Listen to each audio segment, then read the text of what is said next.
Hi everyone, this is Group G, and in this lecture we'll cover intonation.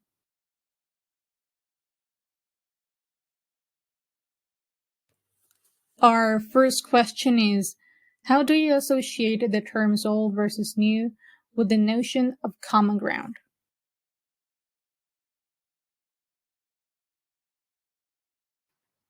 This colorful slide is the answer of the previous question. So, before making the association of the terms old and new with the notion of common ground, it is fundamental to define what is common ground. Common ground is the shared knowledge and experience of the speaker and listener. During a conversation, there is a lot more going on than just words, such as body language, intonation, and also there is a step beyond that is the underlying knowledge shared by the participants. Common ground. Having said that, common ground implies that information is all in the sense that it has already been negotiated, known, accepted, and implicitly agreed by the participants.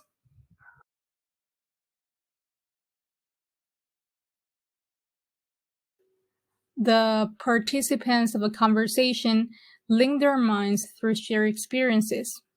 All this knowledge allows the participants to assume things. It makes the communication easier because they can skip explanation and get right to the point. Finally, everything that is new, not yet known, not yet negotiated, not possible to recover, assume, or take for granted is outside the common ground.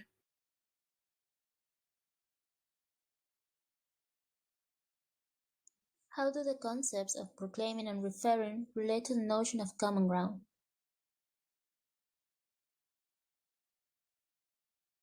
The relation between the speaker's intonation choice and the common ground that both participants may or may not share shows how the state of the common ground is manifested in terms of pitch.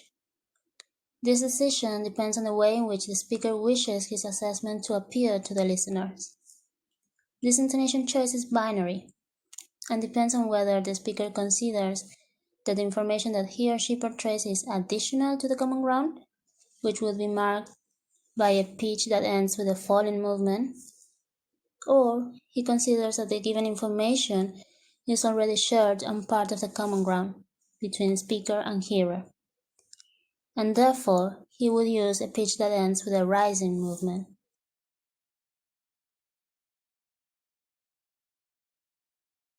What tones are usually associated with these concepts?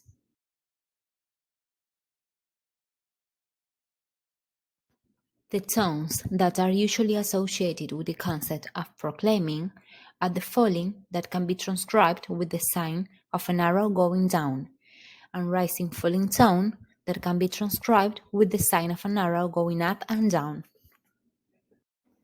And the tones that are usually associated with the concept of referring are the falling rising that can be transcribed with the sign of an arrow going down and up, and the rising tone that can be transcribed with the sign of an arrow going up.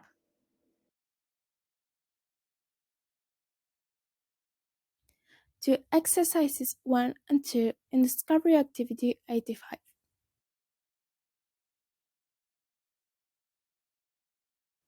When you think you have made a significant distinction between them, see if you can match them to these alternative wordings. Well, as for the tea, it's on the table. Well, as for the table, it's got some tea on it.